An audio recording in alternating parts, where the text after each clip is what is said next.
میرے بھائیوں، ایک اور واقعے کی طرف میں آپ کو لانا چاہتا ہوں. اس واقعے سے آپ کو بہت سی عبرت مل جائے گی. امام اوزاعی ایک بہت بڑے بزرگ گزرے ہیں. ان کے گھر ان کی بیوی سے ملنے کے لیے ایک عورت آئی. گاؤں کی کوئی عورت ہوتی نہیں، ہماری بیوی سے محلے کی کوئی عورت ملنے آ گئی. تو ایسی امام اوزاعی کی بیوی سے ان کے گاؤں کی ایک عورت ملنے آئی. صبح فجر کی نماز کے بعد کا سورج نکل چکا تھا، ٹائم تھا. امام اوزاعی نے دروازے پہ دستک دیکھی. وہ سمجھے کوئی آدمی، کوئی گاؤں والا آیا. انہوں نے دروازہ کھولا تو سامنے ایک لیڈی، ایک عورت، گاؤں کی ایک خاتون کھڑی ہے. جی بولیے. بی بی کہا مجھے آپ کی زوجہ سے، آپ کی بیوی سے ملنا ہے. انہوں نے کہا اندر آ جائیے. وہ اندر آ گئی. امام اوزاعی نے اپنی بیوی سے کہا آئے میری بیوی، دیکھو تم سے محلے کی کوئی عورت ملنے آئی ہے. امام اوزاعی جس چٹائی پر بیٹھ کر قرآن پڑھ رہے تھے اس چٹائی سے اٹھ گئے اور وہ اپنے بیوی والے روم میں چلے گئے اور اپنی بیوی کو کہا اس چٹائی پر تم اپنی محلے کی عورت کو، بہن کو بٹھاؤ. وہ کیوں ملنے آئی اس سے ملاقات کرو، ہم روم میں چلے جاتے ہیں. امام اوزاعی روم میں چلے گئے. ان کی بیوی نے محلے کی اس عورت کو اپنی چٹائی کے اوپر بٹھایا جس چٹائی پر امام اوزاعی بیٹھے تھے.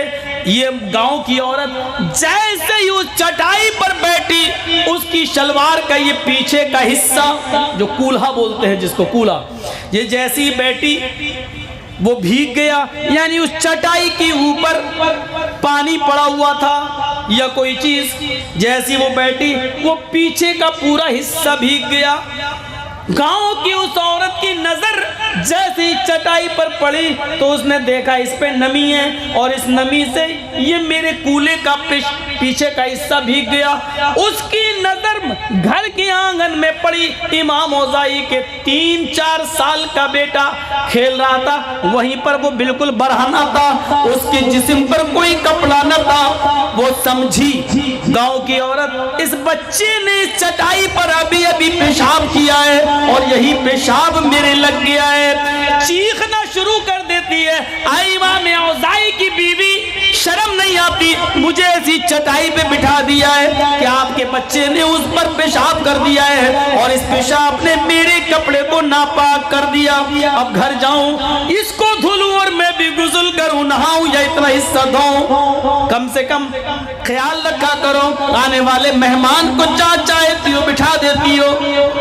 امام اوزاعی کی بیوی کہتی ہے میری بہن غصہ مت ہوئیے، تم بے دھڑک ہو کر نماز پڑھ سکتی ہو، قرآن پڑھ سکتی ہو. میں گارنٹی کے ساتھ کہتی ہوں کہ تمہارا کپڑا ناپاک نہیں ہوا ہے، یہ پیشاب نہیں ہے.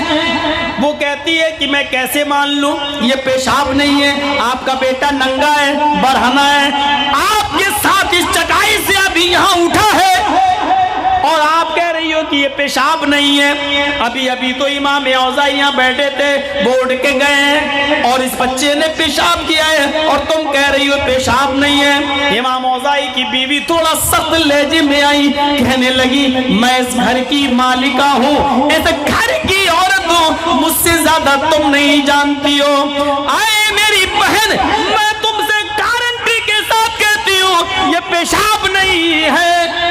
اتنا بس مان لو، تم ناپاک نہیں ہوئی ہو، کپڑا تمہارا ناپاک نہیں. اس نے پھر ضد کی اے میری بہن اگر یہ پیشاب نہیں تو میرا کنفیوژن دور کرو، پھر بتاتی کیوں نہیں ہو کہ کیا یہ پانی ہے؟ کہا نہیں پانی بھی نہیں ہے. پانی نہیں ہے، پیشاب بھی نہیں ہے تو کیا ہے؟ پھر میرے شک کو کیوں دور نہیں کر رہی ہو؟ میرا کنفیوژن دور کرو. تحقیق کرنے میں کیا برائی ہے، میں تحقیق کر رہی ہوں.